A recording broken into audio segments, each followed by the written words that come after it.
Hello to everyone at Closed Mentor. First of all, thank you very, very much for allowing me to participate in your event. I had a great time. I made a bunch of new friends. Really enjoyed working with all of you.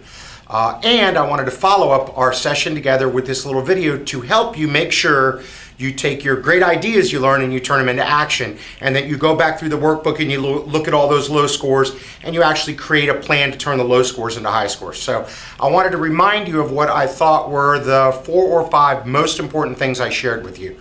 The first thing was my formula for business excellence.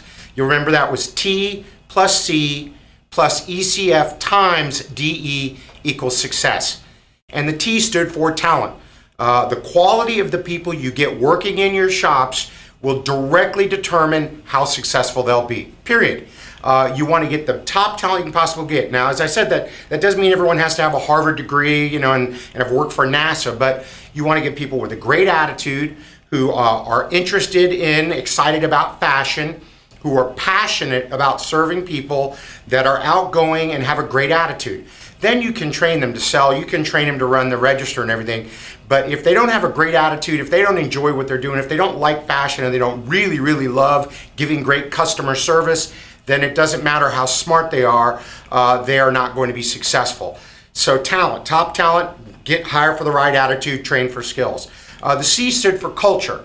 And there was 2 parts to the culture, you'll recall. There was the part that the employees want, which is a great place to work, that's fun, where they work with their friends, they have a good time, they're paid fairly. Remember, that was 10% above or below whatever they'd make to do a similar job someplace else.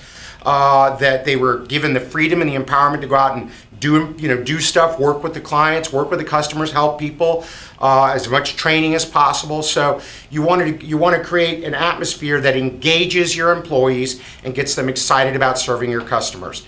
The other side is you want what I call an ownership mentality. You want people to take full accountability, to be proactive, to be creative, to look at every dollar that comes in and every dollar that goes out as if it were their own dollar, and try to maximize sales, maximize revenues, minimize expenses, increase market share. So there's the 2 sides to the culture coin, which is the winning culture for the employee and the ownership mentality culture for the business owner. The next one was ECF, which was extreme customer focus. And I really think this one is absolutely essential for every one of you. You will live or die by the level of customer service you deliver. Remember, your competition can copy your products. They can get the same stuff from folks around town. They can copy or beat your prices. They can copy or beat your promotions. They can build a store right down the street, so location's a big deal. And I go down that whole list. The one thing they can't copy is awesome relationships with your customers. And remember, I said, that's all about owning the voice of the customer, VOC. Got to own the voice of the customer every way you possibly can. Ask them great questions, watch them, listen to them, and understand your customer better than anyone else, and you will win the marketplace. So that was extreme customer focus and own the voice of the customer times disciplined execution. And again, it's just like taking that stuff out of the book and going back and make sure you implement it. A lot of people have great ideas. A lot of people have robust plans. A lot of people understand marketing well. But understanding it, having ideas, and thinking about it and planning is not the same as doing. As you'll recall, we talked about in that discipline execution area, high levels of accountability, and there was 5 steps to creating great accountability within your organization. Step 1 was 100% clarity plus authority. You've got to give specific, measurable, binary instructions to your folks. No guessing, no ambiguity. Remember my favorite phrase? Ambiguity breeds mediocrity.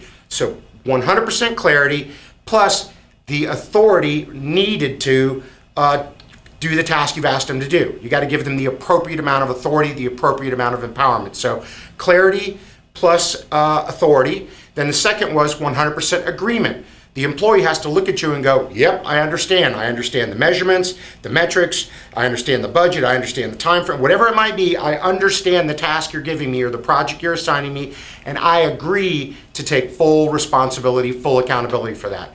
Then the third one was track and post. Put it on a dashboard, put it on a whiteboard, put it on a poster board. I don't care where you put it, but post it someplace where it's easy to understand and very visible so that everybody in your store knows exactly where they stand on their most important goals all the time. Then the next one was coach, mentor, and train.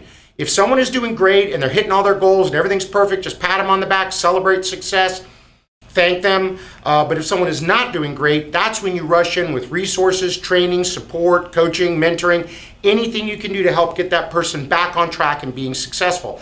And that's also part of that paradigm shift that helps the employee understand that tracking is not for punishment. Tracking is to rush in immediately to support you and help you so that you always meet your goals.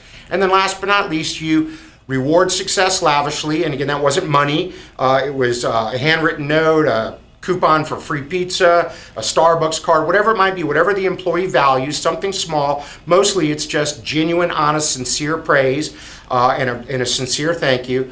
And the other side of that coin is you deal decisively with mediocrity. You refuse to tolerate mediocrity. And even if you've got folks at minimum wage, you should not have minimum wage expectations. You should be expecting them to grow, to learn, to get better, and give them those opportunities. So maybe they only make, like someone there said, $8 an hour, but they've got a great learning opportunity. Maybe if they're interested in the fashion industry, they're getting some good education in fashion. They're making connections. You can do teaching, you can do mentoring and coaching. The more you can do that to help them out, the better it is. So there's two last things that I want to share with you. We talked about VOC when we were talking about extreme customer focus.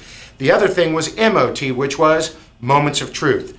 I believe this is one of the most powerful things I shared with you, which is understanding clearly what the handful, the 4 or 5, maybe 6 key things, the key moments of truth that make or break the relationship with the customer, whether they're buying or selling. And those things, I hate process, I said it there, but that's where you create a process around those moments of truth to make sure that they are delivered flawlessly every single time for every single customer. So, I really challenge each of you to go back into your stores and say, not only with my customers, but also my employees, what are the key moments of truth, the things that make or break the relationship, and how can I ensure that I consistently deliver those moments of truth better than anyone else. I do them flawlessly. There's a process, so I have repeatable success, and I nail the moments of truth every single time. That's a huge, huge competitive advantage. Which leads me to the very last one, which is the biggest competitive advantage of all, word of mouth. If you do all the things we're talking about, hire talented people, create a winning culture, high levels of accountability, awesome customer focus, awesome customer service, own the voice of the customer, nail the moments of truth, then what you're going to want to do is drive as much word of mouth as you possibly can. It is, bar none, the most powerful advertising and marketing you can get. When one of your shoppers goes out and tells all of her friends, I love Close Mentor, they got the greatest stuff, she texts them, she calls them, they come in together, you can't, that is pennies from heaven. You can't pay enough money for that. And if you get a couple of them who are what I call hubs, people that by the nature of who they are, they're well connected, maybe they're the president of the junior league or something, or the president of the Female Lawyers of Oregon Association. They don't tell a few people, they tell dozens or hundreds.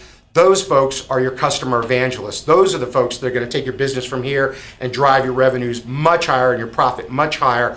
So don't leave it up to chance, fate, or good luck. Create a process and a system and a procedure for ensuring that your best customers go out via word of mouth on their Facebook, Twitter, phone call, text, email, whatever it is, multiple ways that they tell everyone how much they love your shop and encourage all of their friends to come and shop with you. If you really turn, and it's what my good friend John Jantz wrote a book called Referral Engine. If you turn your business into a referral engine, you will not be able to, you'll have to invest in dump trucks to bring the cash back to the bank. That will drive the most business. But you don't get referrals if you don't do everything I talked about in the beginning around customer focus, talent, people, all that. So, having said all that, that's what I felt was the most important stuff I shared with you when I was there in Nashville with you. I hope you will take these ideas and the workbook, study them, and then most importantly, implement them. Use it or lose it. I really want you all to be massively more successful. You've already got a great brand. You've got a great company. It's a great franchise. You just need to take it up a couple notches. And we talked about it there. A 10% increase in customer satisfaction would likely drive a 25 to 85% increase in your profit. So it's worth every minute you spend on it. It's going to be a focus that has a huge payback for you. So I wish you very, very great luck and success. I hope you take these ideas and make your business 10 times more successful and make a lot more money next year and continue to grow the franchise and grow your business and make sure that the Close Mentor name continues to grow and be #1 in the country. Thanks so much. Have a fantastic time. I wish you all great success. Bye-bye.